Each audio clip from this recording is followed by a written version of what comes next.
Excellent. Okay, so I'm recording this session now separately. I'm going to jump into Photoshop. There we go.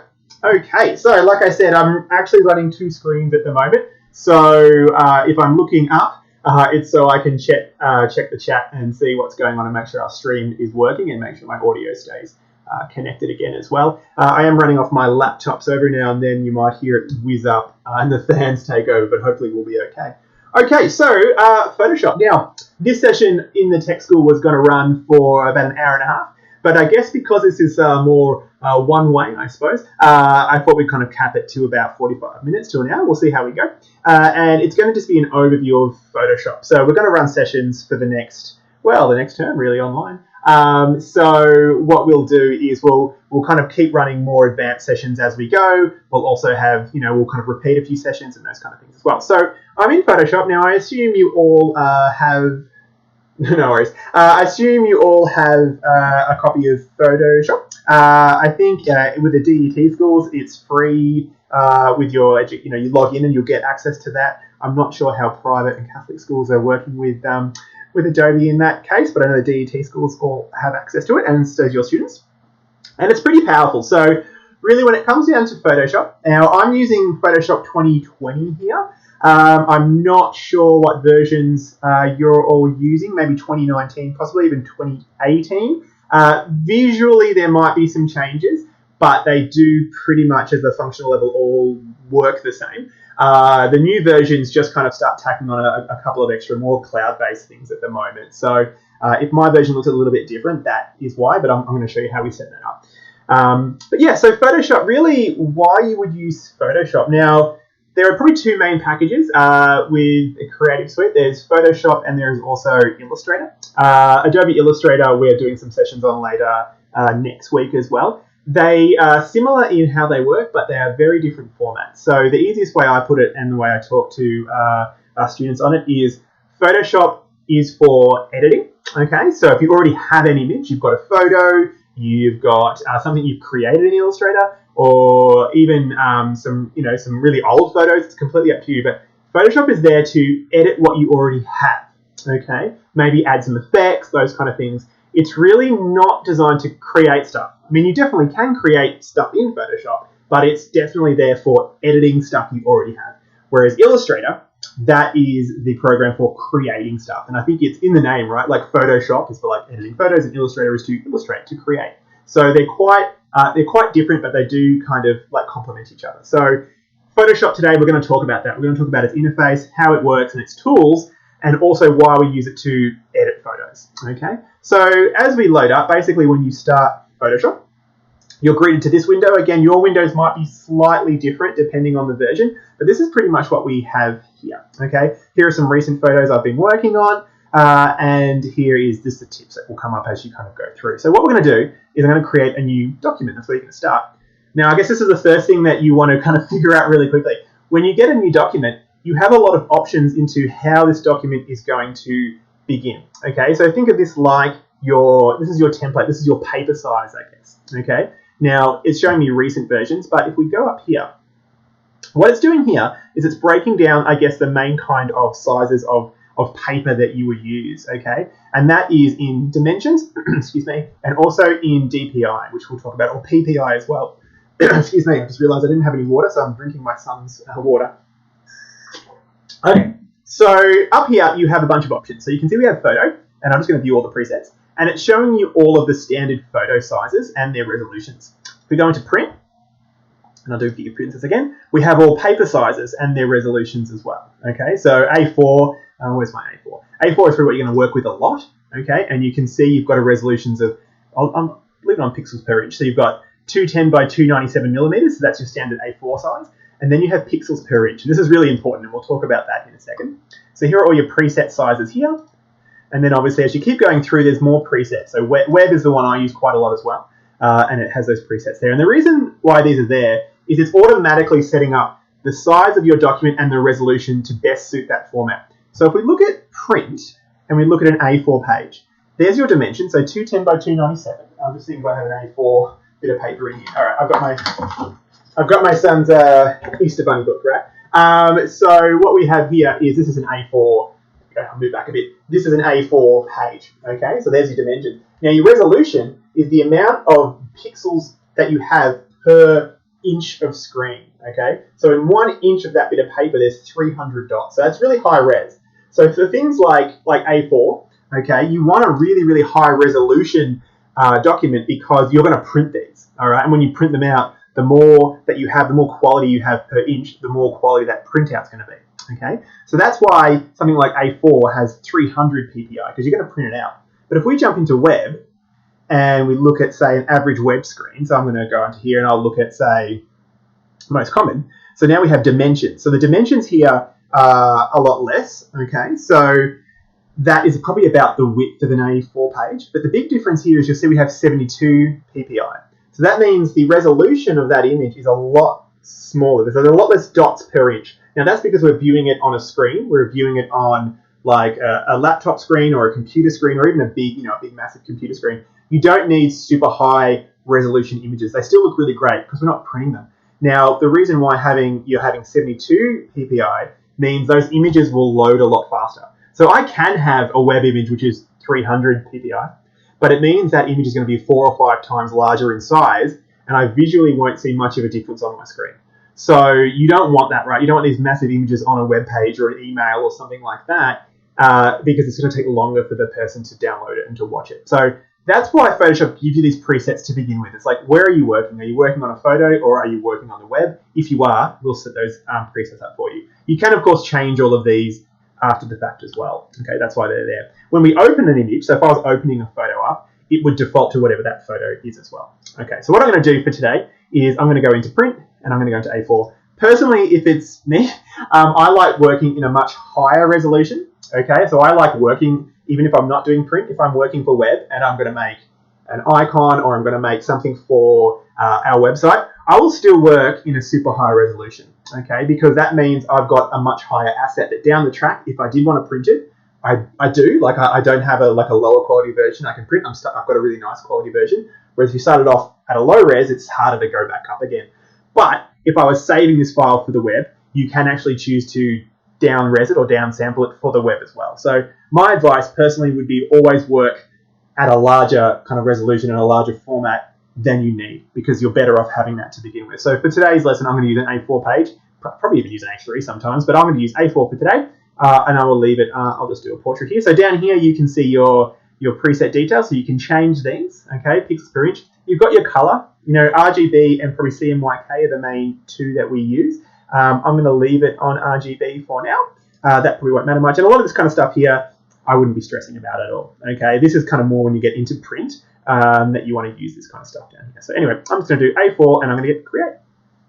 Okay, so the first thing you're probably going to see when you start here is this is your layout. Now again, my layout's probably going to look radically different to yours because you can actually change the layout of your screen here, okay, to suit what you're working on. Now I've been working on a lot of stuff with color, so that's why I've got this here. So what I'm going to do is I'm going to go up into my window and I'm going to go into my workspace. And down here, you can see you've got a lot of different workspaces. I'm just checking chat, cool. You've got a lot of different workspaces up here. And what that's going to do is that's going to reset, I guess, the layout of Photoshop to suit what you're working in. Oh, and I should also say too, if you have any questions, feel free to use chat. If you want me to slow down or you want me to repeat something, feel free to type it in chat because that's probably the easiest way for me to understand what's going on. Like I said, there is that 20-second delay, but I'll definitely keep reading it as we go. But yes, so what we're going to do is I'm going to go into Reset Essentials. So I'm going to click that. And now I'm in kind of like the Essentials layout, okay? So this is like your main tools, your basic tools. But if I went into my workspace and I went into, say, Graphic and Web, there we go. You can see it's changed the layout to suit what you're working with, okay? So now we're changing into more text-based kind of work up here. You can see all these in any kind of layout, but it's just trying to make it nice and clean. So make sure everyone's on the same page. Why don't we all go into Essentials? That's if obviously you're working with it, and leave it there. All right, now that's pretty much what we need. Here's your help stuff down there. You can move these all around if you want to, okay? You can pop these panels out. You can move them into other places. The panels that you use a lot, you can have in different spots. If you're lucky enough to have 2 monitors, obviously, you can put all of these panels on a different monitor. So I can drag that up, put it in my monitor up here, and that way I've got much more space to work with because this is my kind of working space here. So you can move those wherever you want. And again, if you go into window, here are all the other spaces that you can look at. Okay, so it's only showing me a few, but for instance, I use Pathfinder quite a lot. I use Paragraph quite a lot. Let's go into character. I'm going to put that on. There we go. So if I turn that on, it opens up a new panel here, which you can then choose to kind of put in if you want to, or take it away. Okay, or even just let it float around as well. So your window has a whole bunch of different kind of areas that you can play with. So history, for instance, if I put history up there, I can see my history. So if I was doing a lot of work, I've got my undo history. I can follow that here as well. I'm going to go back into view. So as you use Photoshop, info I use all the time. As you use Photoshop, you'll probably start to use different windows, and you'll get, you'll get a bunch that you use a lot, and you'll keep those up. And you can kind of save that as your preferred layout. Like timeline is another one I use a lot where I'm doing animations, because you can do animation in Photoshop as well. So the more you kind of play around with these windows up here, the more you can see. Here's my shape window. So a whole bunch. So have a play through those. It's probably the easiest way to figure out how everything works. Brushes, for instance, by playing around with those windows. And if you ever get lost, if you ever can't find a window, if you ever need something, again, workspace, and just kind of reset that. So if I reset that, we're back here. Okay. So that is pretty much the layout and how you set your, you set your desk up on Photoshop. In the center here is your paper. Okay, so that is our A4 page. You can see it's zoomed out.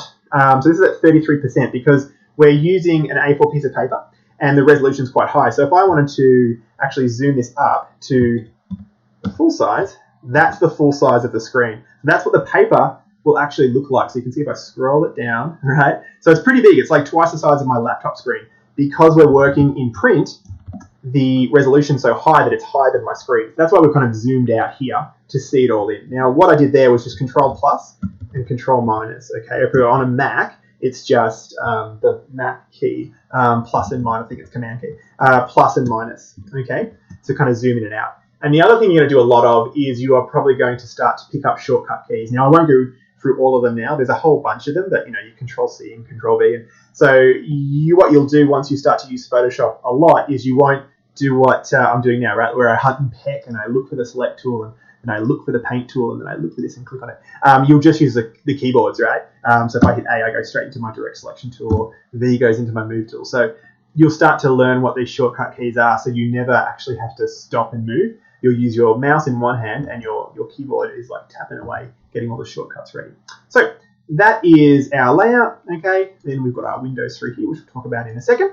But let's start using it, right? Like, I guess the first thing we'll do is the simplest thing we can possibly do. I'm going to press V and get my paintbrush up, and I'm just going to draw a line, okay? Now, what I'm doing here is I'm pressing the brackets, open and close, to make that a bit bigger. And I'm going to change the brush to a hard brush here, and I'll just change my color to black. Let me just do a new layer. All right, oops, I'm on my eraser. There we go. All right, so there's a line. We're using Photoshop, right? I might even just put that on a harder brush so you can see it. All right, so there is a nice, simple line in Photoshop, right? And like we said, we are not going to use Photoshop to make stuff. We're going to use Photoshop to edit stuff, but I'm using this as my example of how everything works. So I've used a paintbrush, and away I go, okay? Now, the other thing here is there's my paintbrush tool. You will notice that, okay, that's great, we'll see how it works. You'll notice that a lot of these tools here have a little arrow in the corner, okay? Now what that means is, it means there are more tools under that are similarly grouped. So if I hold that down, you can see now I have a bunch of different tools, okay? So brush, pencil, right? If I go to my pencil tool, I'm now on my pencil tool. If I hold that back down again, I go back to my brush tool. So whenever you see a little arrow like that, there's a lot more under there. You can expand that if you wanted to and see all the tools, but they're trying to make it nice and clean for you. So again, hold that down and you'll see more tools under them, and they pretty much all have extra options. So there's my brush tool, okay? And then I've got an eraser tool, obviously, and I'm gonna rub some of this stuff out. Wonderful. All right, now the reason why I did this is I wanna show you probably the main thing of Photoshop that it uses, which all photo editors kind of use now, and that's called layers. All right, so let me show you how this works. So I'm going to draw an amazing picture because I'm an artist, right? So there we go. And a smiley face. Look at that. Wow, that's why I work at a tech school. Cool. So I've drawn my smiley face, and it's amazing. Now down here, what I want to do is I'm going to click on a new layer. I'm going to tap on that, and I might even just make this panel a little bit bigger so you can see it. Actually, what I'm going to do now is I'm going to change my display settings quite a lot to make it even easier for you to see. I'm going to bring this up to 150. Okay, well, so that's made my panels here probably easier for you to see on YouTube's lower resolution. Just makes it a little bit trickier for me to work, so you'll just have to bear with me while I kind of work with a less screen real estate here. All right, so I'm going to go back to my layers. Oops. Okay, so down here you can see I've got one layer which was my amazing drawing, okay, and then I made a new layer which put it above my drawing, okay. So what I'm going to do is I'm going to select this layer and drag it up and put it on the top. So now that new layer I made is actually below my smiley face, and I can turn it on and off. So think of layers like sheets of cellophane, right, or transparency paper. So as you put them on top of each other, you can see what's below them, all right? So what I'm going to do now is I'm going to go on layer 2, and I'm going to go back to my paintbrush, all right? I'm going to change the color, so I'm going to go and view my swatches. Oops. Actually, I'll just do it here. I'm going to go to yellow, and I'm going to paint this in, right? I'm going to increase the size here. My son would be very proud of me coloring in the lines. All right, so there we go. I've gone over the lines. Oh, that's right, I'll erase that. So what an amazing drawing. Now, the reason why we have layers is what you'll see is now if I go to the eraser and I kind of rub stuff out here, I'm only erasing the layer that I have selected. Okay, so if I had no layers and I did that yellow, what would happen is everything would merge together. So if I wanted to clean something out, if I wanted to erase something, I erase my whole image. So you want to work on layers because in that way you can edit each individual layer without affecting the one above it or below it. Okay, so it gives you a lot more control of what you're working on. And a lot of photos when you start photo editing will have 10, 20, 30, 40 different layers. So you're not affecting anything else that's happening on the screen. Okay, so that's what our layers are for. So it allows you to work on a layer without affecting the other layer. So if I go back to my paintbrush and just press B, I can color that in here, and I'm not affecting the above layer. So layers are super important, okay? And they're things you're going to start to use a lot as you kind of go through Photoshop. All right, so there's our layers there. I'll show you a few more tools, and then what I'm going to do is I'm going to bring out a photo. I'll just download a random photo, and we'll actually edit a bit of a photo, and I'll show you how we do some editing tools. Like I said, today's session is just a bit of an intro, just an introduction to how this is all working. I've seen a few people have joined us as well. So if you kind of join us halfway through the stream, what YouTube live streaming does, it allows you to go back. So if you wanted to jump back to the start of this stream, you definitely can, and you can keep watching it as you go. It's kind of like a DVR system that's built into it, or this video will be available back online when we're done. So anyway, back to this. So let's have a look. So I guess a couple of options here. We've got our move tool, pretty simple, so I can move around. And again, you can see, depending on what layer I'm on, it'll move the tools on that layer. All right. I have my selection tool. So your selection tool is exactly that. I can select certain elements. Okay. So if I select this layer and I open my selection tool here and then go to move, it's going to just move that area in that selection. And you can see it's quite clever, it's automatically selected just the pixels that are on there. All right. The other thing you'll notice when I'm moving, see this little pink line that appears?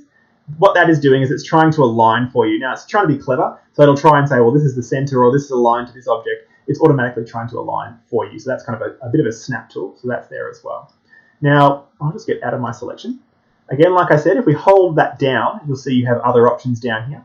All right, so I can have a circular selection if I want to, all right, or I can have a single row. So there's my selection tools. Your lasso works a little bit differently.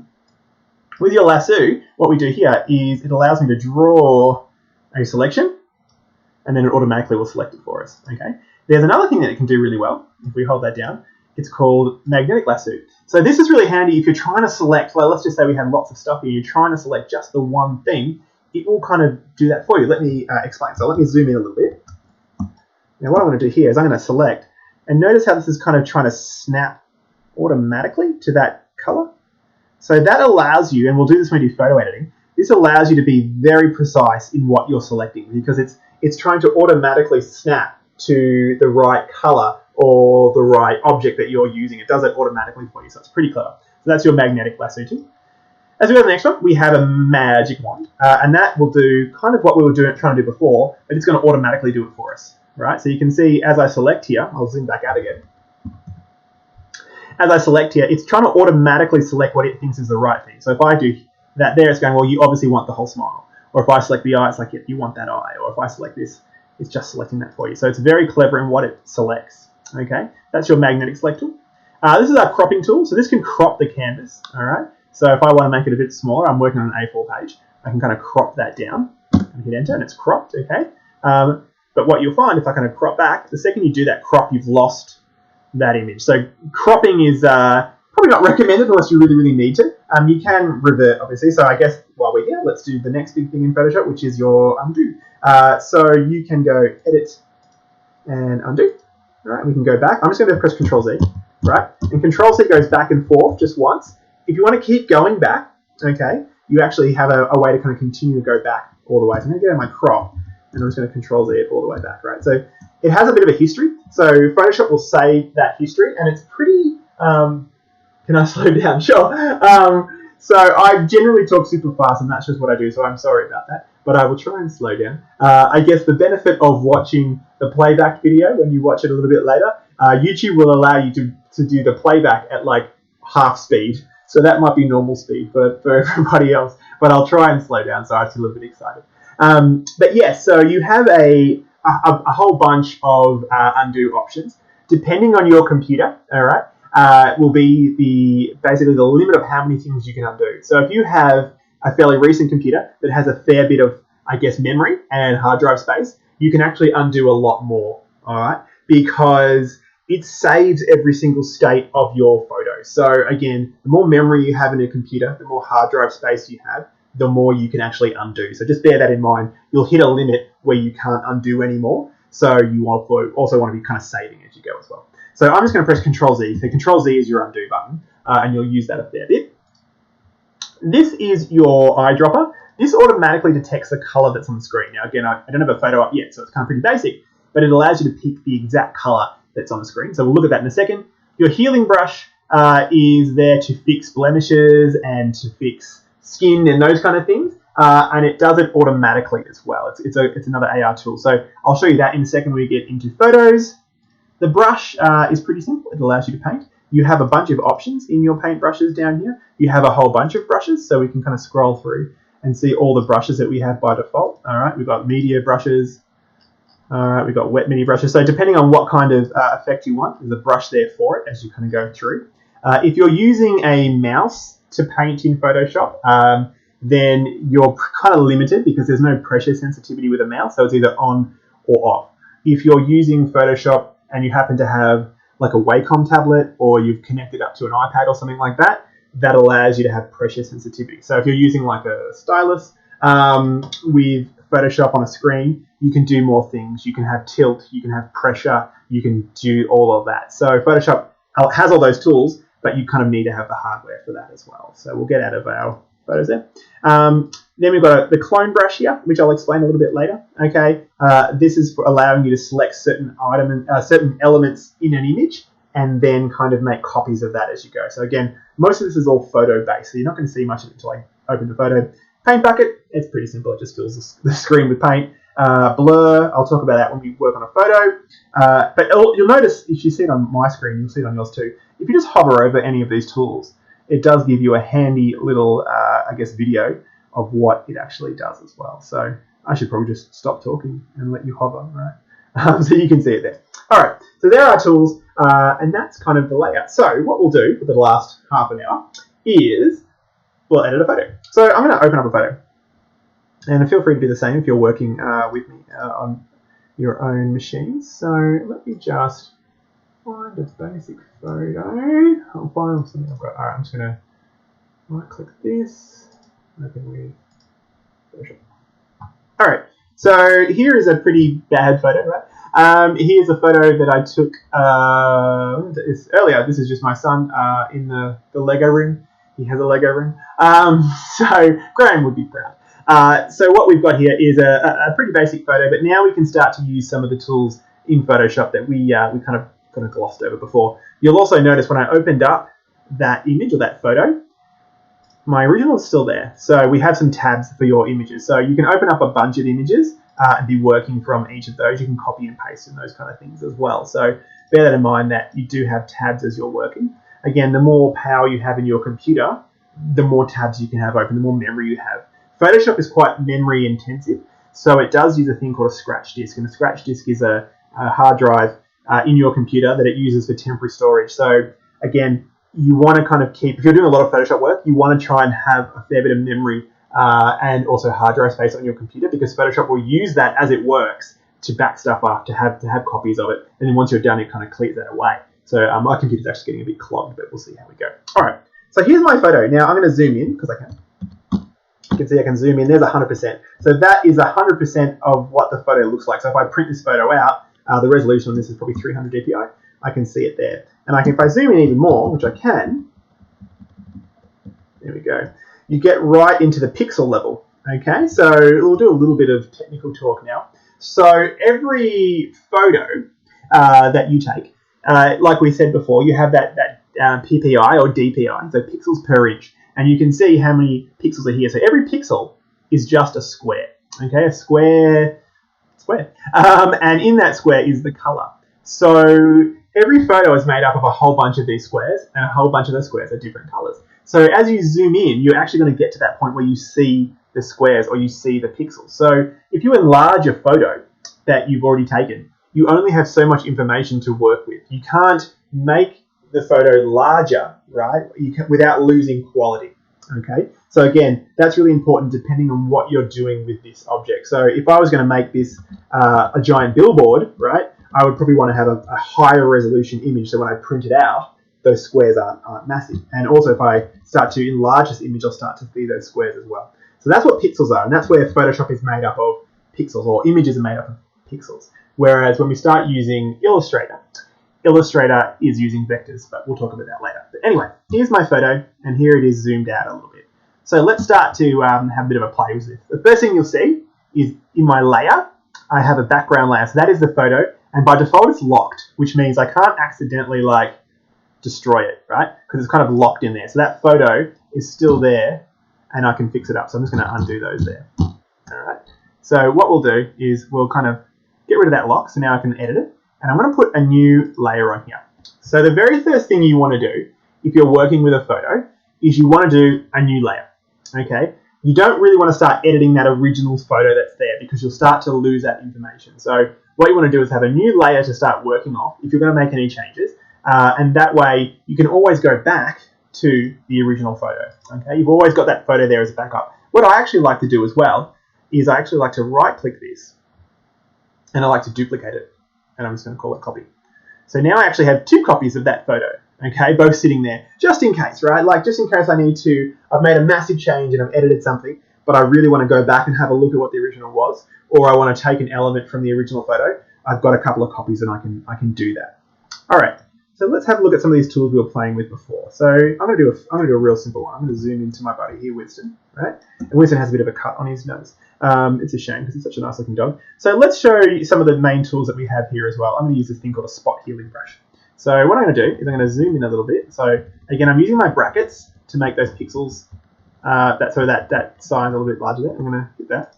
I'm going to click it and see how we go. All right, so I might even just move in a little bit bigger. Looks like his spot's a little bit big. All right, I'm going to go through here. I'm just going to kind of whoops. Let's go back. There we go. There we go. Cool, done. All right, so you can see there, I'll make it a bit smaller. So it's just trying to kind of clean up that image for us automatically. That's not bad, right? Like, that's a pretty big cut. If I zoom in, though, you'll start to kind of see what it's done there. All right, you can kind of see that circle just around there. So what it's trying to do is it's trying to be really clever and look at the pixel around it and automatically fix that up. So if I kind of zoom all the way out, you're not going to see it. It's pretty cool, right? Like, it's done a pretty good job. If I turn that off and on, you kind of see the difference there, right? So it's pretty quick at doing those kind of things. They're like spot healing tools, but we might even do a better job of it. So let's zoom in a bit more. All right. So if we scroll down here, you can see we've got a few options. So spot healing brush is just that. It's there for healing like these little spots, okay? The healing brush tool is for kind of painting. So painting, I guess, spots in, right? Like painting areas out. So if I just kind of keep going back. So what I can do here is I'll bring that down a little bit. I'm just going to select an area. So if I press the Alt key on my computer, it's allowing me to pick an area. So I'm going to say I'm going to pick this area and click there. And then it's using that area as a bit of reference to how to fix that image up. There we go. So that allows you to have a bit more manual control. So I can see there, I don't really like that. So I'm going to press the Alt, pick a bit of fur here, and then just paint over. There we go. So this allows you to pick an area of the photo that you want to use as a reference point, and then it's going to try and automatically blur that in and clean it up. There we go. So you can go in and spend a bit of time and actually fix this up quite a lot. There we go. So that did a similar job, but it did a better job, okay? Because we have a bit more control of that there. And now I'm going to kind of zoom all the way out. So there are healing tools, and they're probably the main things you're going to use when you use Photoshop to begin with, is to start to use these healing tools. So spot healing tool, just for little, very small spots, like a pimple or something like that. Click, it's gone. Your healing brush allows you to select an area as a reference point, and then you kind of paint over the area you want to repair, and it does it for you. Red eye tool, that's the, I don't even know if you have red eye photos anymore. I don't think I've seen a red eye photo since we've kind of switched to digital cameras, but that's for that as well, to get rid of red eye photos. That's too. So there's our healing tools. Okay, so that was pretty easy. I'm going to zoom back in here, and we'll fix that up. So now let's just say we want to get rid of something a bit larger. All right, so let's have a look at this photo. What can I get rid of? All right, let's get rid of this little Lego guy down here. Okay, so if we want to get rid of this little Lego man, all right, you don't really want to use the healing tool for that. I mean, you can. Like if I go in here and I use my spot healing tool, it's what it's designed for, but it'll work. If I kind of zoom in, I select the carpet. All right, I've got a ding warning. I just want to make sure everything's okay on my computer. Cool, everything still seems to be working. My recording is still going ahead. All right. So what I'm going to do is I'm just going to select a bit of carpet, and then I'm going to paint over my little Lego man. And there we go. Okay, so you can use the healing tool to get rid of things, but it's not perfect. I'm going to go back. Okay, so my Lego man is gone. Okay, so you can use that. I'm going to undo and bring it back. You have another option down here, and that's our clone tool. And so what the clone tool does is it actually will copy an area of the photo and then draw it in another area. So if I zoom in, and again I press my Alt key to select an area, now what it's doing here, you can see it's kind of like painting by copying an area from somewhere else. So you'll start to see some signs. So I'm going to go back and click a little bit there. So a lot of kind of re-clicking to kind of get it how you want it. And that's another way to remove things that you don't want on a larger scale. So let's just say I wanted to get rid of, I'm going to zoom out a bit. If I wanted to get rid of this whole pole thing here, what I can do is I can use that clone tool, select an area of carpet, say here. I'll increase the size to make this quicker. I'm going to do this really quick. And then I'm just kind of like paint over that. So what I'm doing is I'm just kind of painting over that image using more of my image, okay? People do this a lot, and you can kind of tell when people do it. You'll see some really bad Photoshops, like this is a bad one. So you can kind of tell I've done it because you can see here we've got these three, you've got these three spots there, there, and there, which are exact copies because that's the reference point that it used. So you can really tell when you have like a quick dodgy Photoshop job, that would be called a quick dodgy Photoshop job because you start to see those images that are kind of like repeated. So the best way to fix that is to kind of go back into your clone tool and kind of go over, select. So I'm constantly selecting different parts of this as I go. Now this is where knowing your shortcut keys is going to save you a ton of time because I'm not moving back and forth. I'm just staring at my images. You can probably see from my webcam. And I'm just pressing the shortcut keys like Alt to select some carpet. So as we go through, I can start to do this. All right, so now if I move back out, that's kind of gone, right? Like it's not bad, it's quick. You probably spend a bit more time on it. If I undo that, we can see what we've already got rid of, right? Like that's not bad. So that's using two tools. So the healing tool for small things, and what we have is the clone stamp tool for copying things. Now, the other thing that clone stamp tool is good for is for adding stuff, right? So let's say, I'm trying to look at my bad image here. Let's say I wanted to, I don't know, Rafi, he's lost a Lego brick. Oops, I'll just bring it back up. I'm just going to put that back into my screen, sorry. There we go. So let's say Rafi's lost this Lego brick here, and he wants to have it over here. So that's where the clone tool will work for you as well. So by pressing the Alt key, I can select that, and then over here, we can kind of just paint that in.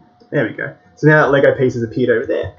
But you'll notice that you can kind of see that was a darker area of carpet. So you can kind of see that darker area around there.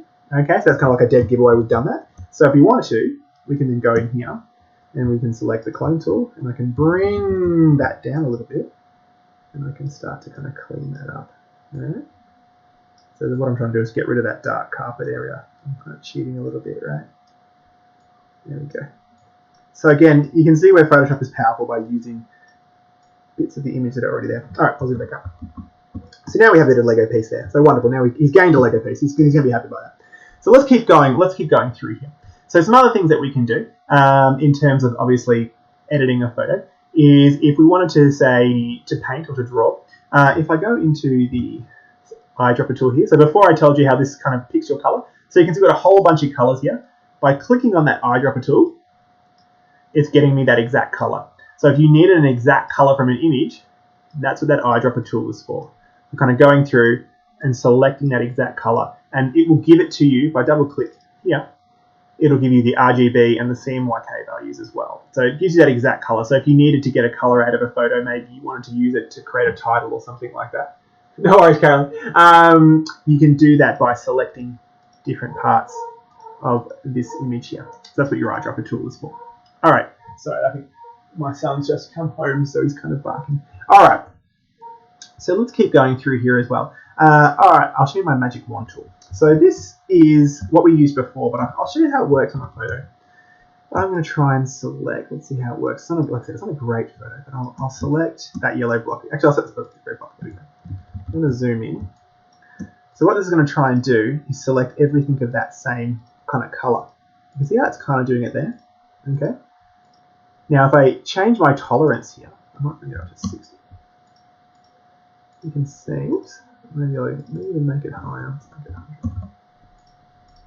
There we go there. So you can see the tolerance, the larger the number, okay, the more, I guess, the less precise it is. So you can see I've almost really selected that entire white block. If I bring that tolerance up to, say, 150, I might, yeah, so that's all, it's too much. I'll bring it back down to 110. There we go, it's not bad. So now I can actually select certain elements out of an image with that magic wand tool. So it allows me, instead of having to kind of manually go and select all the areas around there, it's trying to do a good job for it. So I'm going to do that. I'm going to press Control-C, Control-V. And now we have another piece. All right, there we go. Now, while I'm on that, I'll show you what else you have here. So you have your transform tools. So what I'll do is I can scale that up and scale that down. Okay, so they're your transform tools. So you can change size of the things. Again, remember when we increase the size of something, the pixel density is already set. So if I increase it and make it larger, I'm going to make those pixels larger. So I'm going to make this Lego brick bigger. Hit enter, and you'll start to see it's starting to get a little bit blurry there. We can play around with that. We can rotate stuff around. I might just scale it back down again. We can do a whole bunch of kind of things there. So I'll bring it up and I'll move it over there. All right. And if we want to, let's be really clever. I'm going to make it look like it actually belongs there. He actually has a giant Lego piece. In your images, okay, whenever you copy and paste, you get a new layer. Now, once that layer's there, okay, you can see I can turn it on and off. We can actually put some effects on that layer. So I'm going to right-click that layer. And I'm going to go into my blending options. Now what I'm given here is a bunch of effects that I'm going to do that works just on that layer. I'm going to give it a little bit of a drop shadow. There we go. I'm just going to try and make it look like it belongs here. So and change that. So you can see here, and I'm looking at these pieces, I can see that it's a bit darker, right? I can also see where the angle of that is. So I'm going to change the angle of my shadow to try and match the shadow of where those pieces are, which is about there. I'm even going to change the color of my shadow to match those. A bit darker. I can change the distance, right? So I can kind of move that shadow away if I want to. I can change the spread of it, make it really big or really tight. So you can start to change some things here as well. That's good enough for my quick set. So now I've got a drop shadow, and I hit OK. And then if I zoom back out again, there we go. It actually looks like that piece is a little bit more, I guess, in that scene, doesn't it, by adding that little shadow.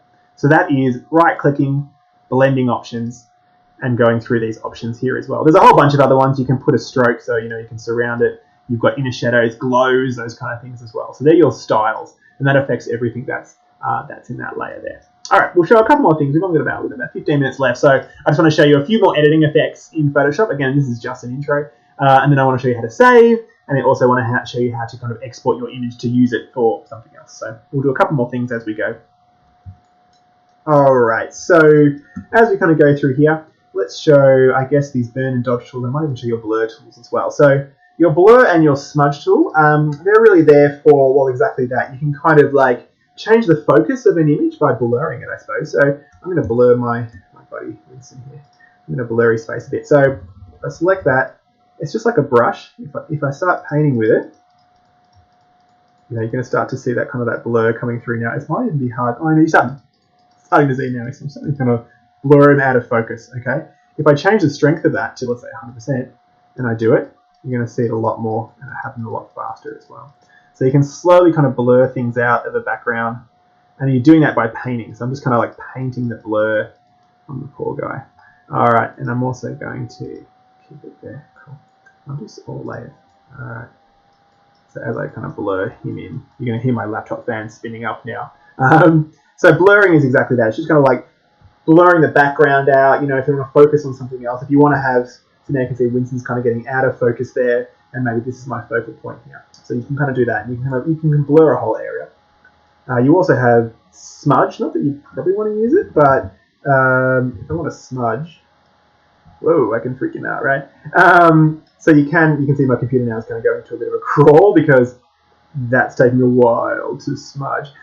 Just remember that I'm streaming and recording and doing all those things at once, so my computer is probably getting slightly hammered. But yeah, your smudge tool is for just kind of like smudging stuff in. I kind of use it if I'm like working on images and I want to blend them a little bit, or I want to like, I don't know, sometimes you can use it. Let's just say you've got a photo and there's, I don't know, someone driving past, you want to make it look like a bit of movement and speed, you can kind of smudge a bit of the layer. So that's what your smudging is for. Looks like I've just kind of warped his face. What else do we have here? So your burn and dodge tool, what they do, burn kind of like darkens an area and dodge will lighten it. So if we go back to my, little Lego brick here, right, I'm going to go onto my burn tool. I'll bring that down and I'll increase this here. So let's just try and make this Lego piece look even more grounded in the world. So if I start to see how it's kind of like burning it, it's making like a dark edge. So I'm going to change it from that yellow because that's using its midtones. And I'm going to change it into shadows. Let's just change that. There we go. So now what it's doing is it's just applying, as I kind of move my mouse across, it's just trying to make that area a little bit darker as we go through. So I use this if I've like edited a photo and I've added an image or I've added something into a photo and I want to make it look like it's sitting there and it's not like floating above it, I'll use the burn tool to kind of like darken the edges a little bit without having to paint it. And the dodge tool is the opposite of that. The dodge tool highlights, so we can put a bit of specular highlighting on things as well. So I can bring that down. I can make it look like it's kind of like shiny there.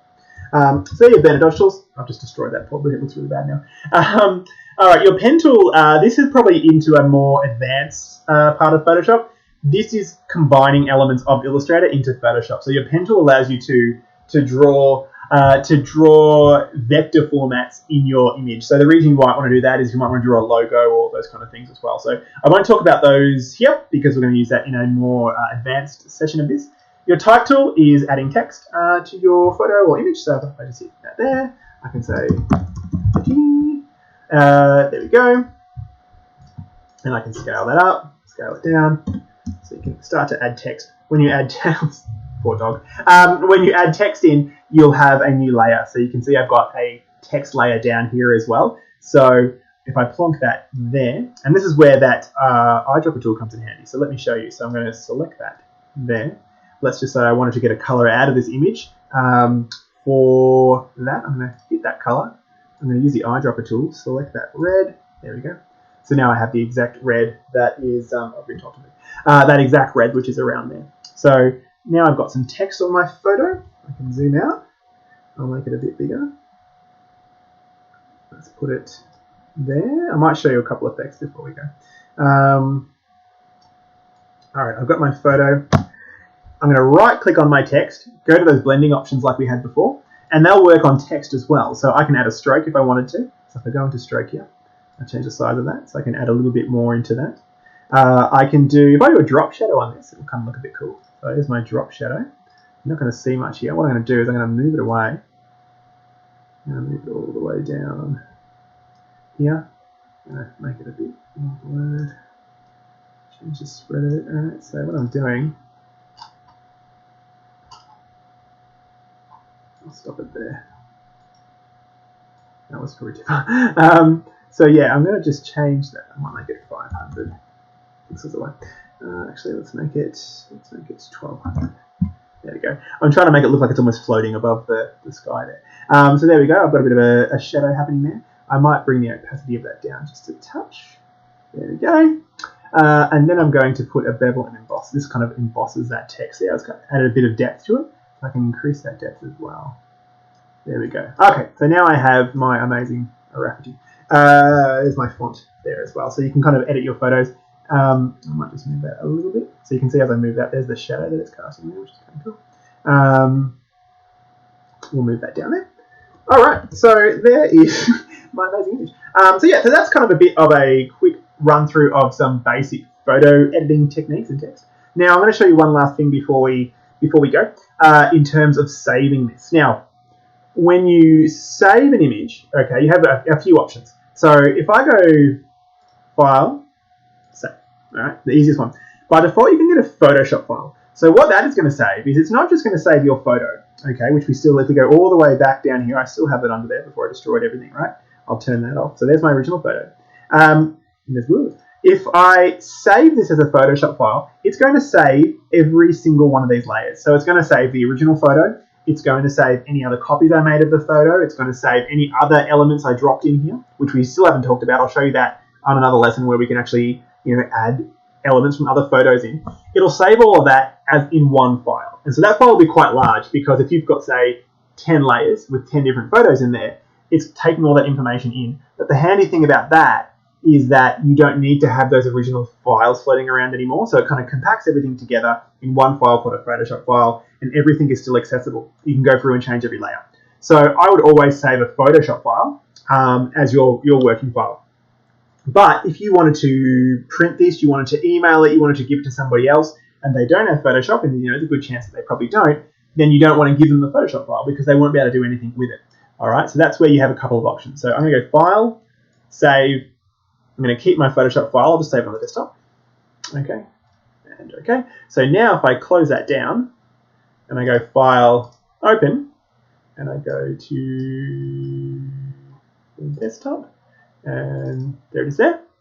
There is my photo with all the layers intact. I can go in, I can turn them on, I can turn them off again. Okay, so everything's still there.